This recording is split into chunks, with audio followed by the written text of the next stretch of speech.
Olá pessoal, esse aqui é o segundo vídeo para ensinar a fazer transformações nos dados que vocês têm antes de fazer a análise estatística, antes de construir modelos de regressão, só que dessa vez a gente vai falar sobre transformações não lineares. Um tipo específico e apenas esse tipo de transformação não linear que é a transformação logarítmica. Tá? A gente já falou no outro vídeo, que eu sugiro que vocês vejam, o que são transformações, e eu comentei que um tipo de transformação é quando você passa de centímetros para metros, ou vice-versa. Quando você passa de metro para centímetro, por exemplo, você simplesmente multiplica todos os valores por 100. Então, a gente tem uma transformação que é igual em todos os valores, e que é um tipo de transformação linear. A gente também viu por que a gente tem que transformar dados, ou pode transformar, nem sempre a gente deve, às vezes é uma escolha, facilita a interpretação de modelos, fica mais fácil comparar variáveis em regressão múltipla, e nesse vídeo aqui a gente vai tratar de um problema muito comum em linguística, que é o que fazer com problemas relacionados à não normalidade dos resíduos. A gente já viu que modelos lineares, e aí teste T, ANOVA, tudo isso são modelos lineares, eles pressupõem que os resíduos do modelo têm uma distribuição normal. Nem sempre isso acontece, e a gente vai ver como lidar com casos desse tipo aqui nesse vídeo. Então, transformações lineares, como eu mencionei, soma, subtração, multiplicação, divisão de um valor constante para todas as observações da amostra. Transformações lineares, ela é um pouquinho diferente porque a transformação não é constante para todos os valores da amostra. Você muda um pouquinho a distribuição daqueles números da sua amostra.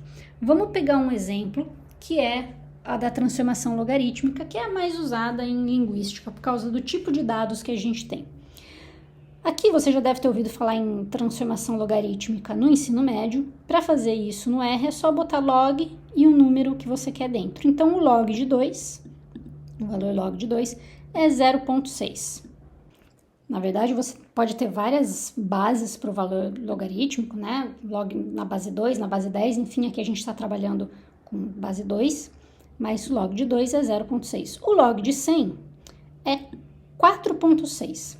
Então, veja que entre 2 e 100 eu tenho 98 unidades de diferença e 0,6 a 4,6 eu tenho 4 unidades de diferença, certo? O log de 1000 é 6,9.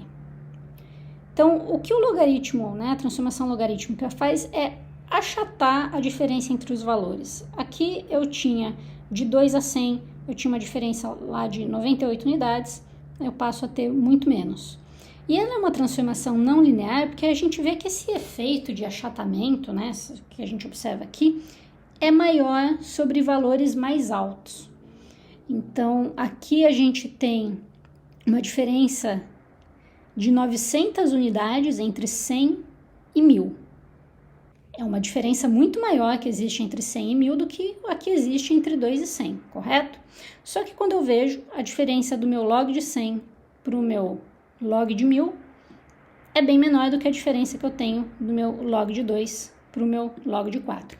Então, essa transformação, ela achata mais a diferença, entre os valores mais altos. O inverso do logaritmo é uma exponencial. A função, só para vocês saberem, tá? A função para exponencial no R é o exp. Então, o exponencial de log na base 2, log de 2, desculpa, é 2. A exponencial do log de 100 é 100. Exponencial do log de 1000 é 1000. Só para vocês saberem destransformar, tirar essa transformação aí que vocês fizeram. Quando é que a transformação logarítmica é útil? Aqui a gente tem dados de tempo de resposta em milissegundos. Foi um experimento que eu fiz há muito tempo, e dados de tempo de resposta, com muita frequência, eles são assim, ó. Eles têm uma cauda longa à direita, eles não têm uma distribuição normal. A normalidade não tem a ver tanto com a distribuição do meu tempo de resposta, mas sim com a distribuição dos resíduos do modelo. A grande questão é que se a variável resposta não tiver uma transformação normal, é difícil, pode acontecer, mas é um pouco difícil que os resíduos do modelo também tenham uma distribuição normal. Então, o pessoal já está acostumado. Quando vê que a variável resposta tem essa distribuição aqui, fala, bom, eu vou ter que fazer alguma transformação para esses dados ficarem um pouquinho mais simétricos. E que tipo de transformação existe que achata essa diferença, achata a diferença entre 800 e 1200 muito mais do que a diferença entre 400 e 800? Justamente uma transformação logarítmica. Aqui eu tenho os mesmos dados, aqui à direita, no gráfico B, são os mesmos dados do gráfico A, só que no valor logaritmo deles, no valor logarítmico. E aí eu vejo que essa distribuição não é lá tão simétrica, mas é bem mais simétrica do que a que eu tenho no gráfico A. Então, muitas vezes, eu tenho que fazer transformação logarítmica para garantir a normalidade dos resíduos do meu modelo. Isso não é tão difícil de fazer, é bem fácil. Aqui eu vou importar e inspecionar o conjunto de dados que eu usei para gerar esses gráficos aqui, tá? É o conjunto de dados Godoy 2014.csv. Aqui a gente dá uma olhadinha com STR, a gente vê que só tem um data frame com 150 observações de uma variável, ou seja, tem uma coluna só lá dentro, que é tempo.pronome. É o tempo que as pessoas levavam para ler um pronome, em milissegundos. Eu vou criar, então, eu não quero analisar esses dados, mas eu quero analisar o logaritmo desses dados. Como é que eu posso criar o logaritmo, né? Uma coluna com o valor logarítmico desses dados aqui. Posso usar a função mutate, que a gente viu no outro vídeo, ou posso falar Godoy, cifrão, log-rt, ou seja, essa aqui é a nova coluna que eu estou criando, vai ser igual ao logaritmo de Godoy, coluna tempo.pronome, que é a coluna que já tinha aqui, tá? E aí, inspecionando o conjunto de dados Godoy de novo, eu vejo que eu criei aqui, ó, log-rt, criei essa nova coluna.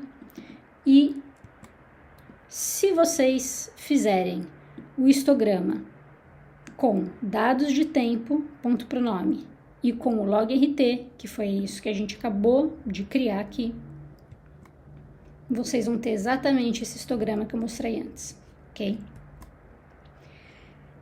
Nem sempre esse tipo de transformação é adequado ou suficiente, tá? A transformação logarítmica, ela é muito usada em linguística porque vários dos fenômenos que a gente observa, como frequência das palavras ou tempo de resposta, tem essa carinha aqui, essa cauda longa à direita.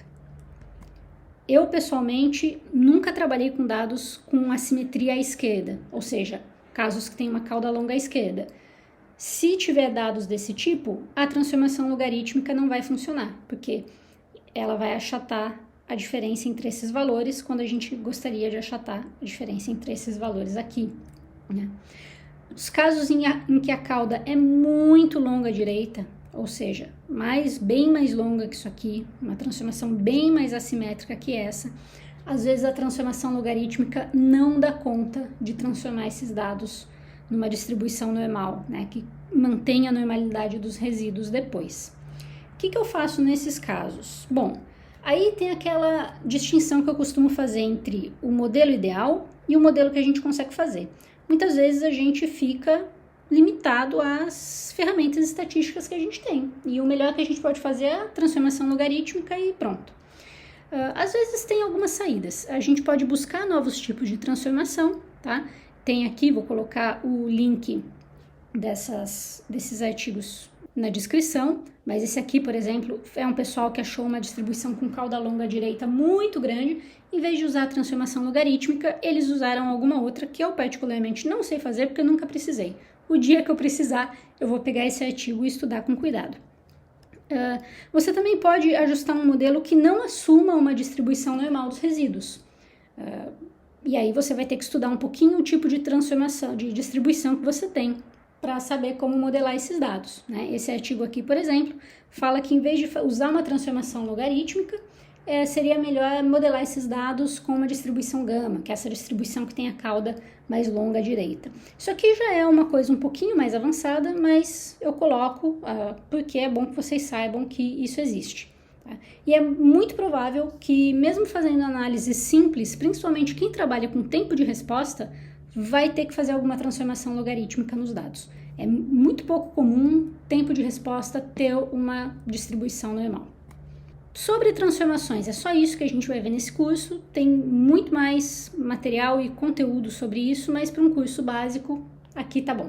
A gente retorna mais adiante falando sobre variáveis, modelos lineares com variáveis preditoras categóricas. Até lá!